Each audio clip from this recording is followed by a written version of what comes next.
Okay, so tonight's homework is, as you'll see by my stamp sheet here, S60, problem number 1. We only have one problem tonight. Again, it's assignment 1 on our new stamp sheet, S60, number 1. So, I have that right here.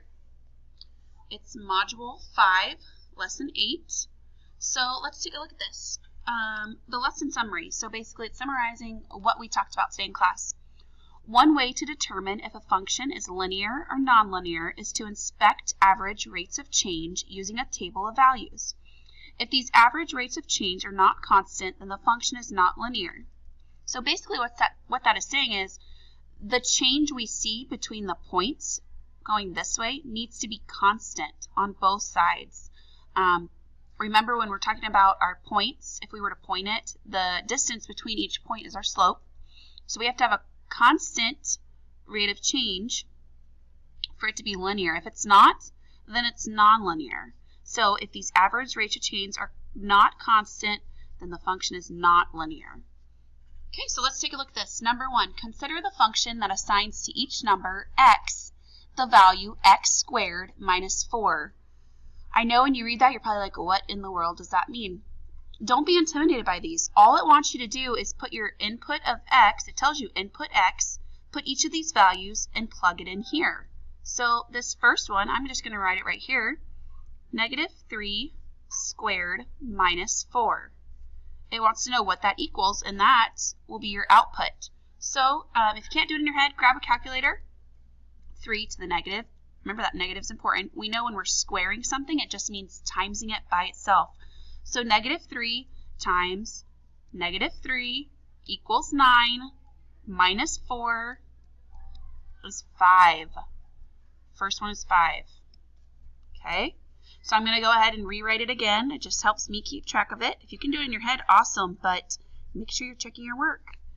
2 to the negative times 2 to the negative equals 4. And then minus 4 is, of course, 0. Okay, my next one, negative 1, I'm just plugging in here for this x. Negative 1 squared minus 4 equals, again, negative 1 squared just means negative 1 times negative 1, which is 1. And then I'm going to subtract 4 to get negative 3. Right there, I have negative 3. Okay, so again, you just keep doing that, and I'll keep doing them.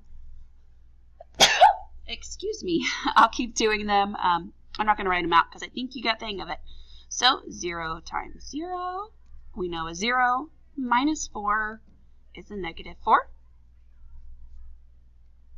Okay, 1 times 1 minus 4 is negative 3. 2 times 2 minus 4 equals 0. 3 times 3 minus 4 equals 5. Okay, so we want to see if the rate between each of these is constant. That's what we're working on. So our first one asks us, do you think the function is linear or nonlinear? Well, I can glance at that and I can tell you there's not equal distance between 5 and 0 and negative 3. And I can check a few more. Negative 3 and negative 4, there's only 1 between that. So that's a lot different than the distance between 0 and 5, which is 5. So I'm going to say no. They don't give you a whole lot of room to write, so I'm going to write it right up here. No, because it's not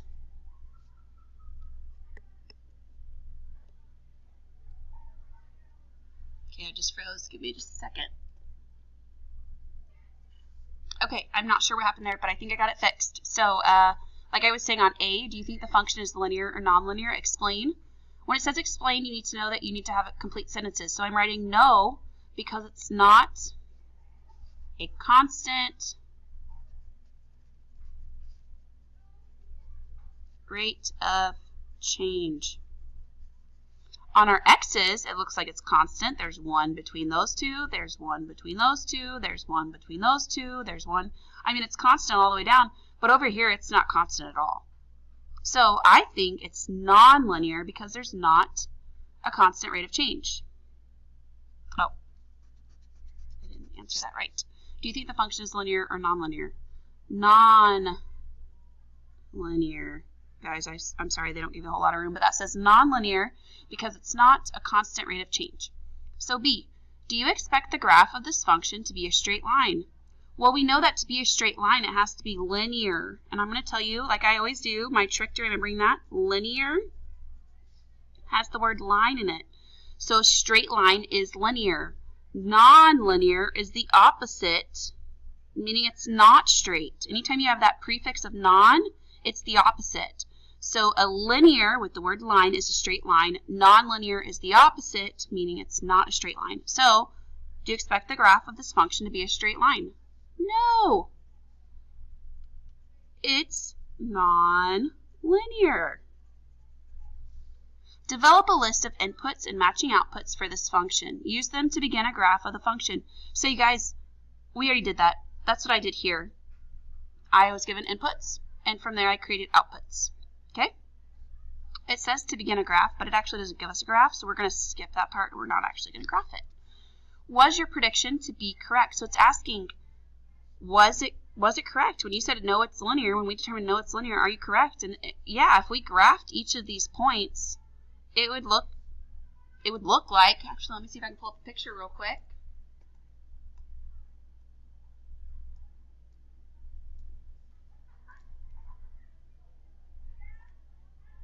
And actually, I do have a graph right here. I'm going to show you. If we plotted these points, it would look like that. So see that? It is not a straight line at all. Not a straight line at all. It's a U-shaped, we could say. Okay, guys, so we can write, was your prediction correct? Yes. And that's it. That is our homework for tonight. Only one problem. You're done. Less than 8 minutes. So make sure you get this done and write down any questions you may have for me tomorrow. Thanks, guys.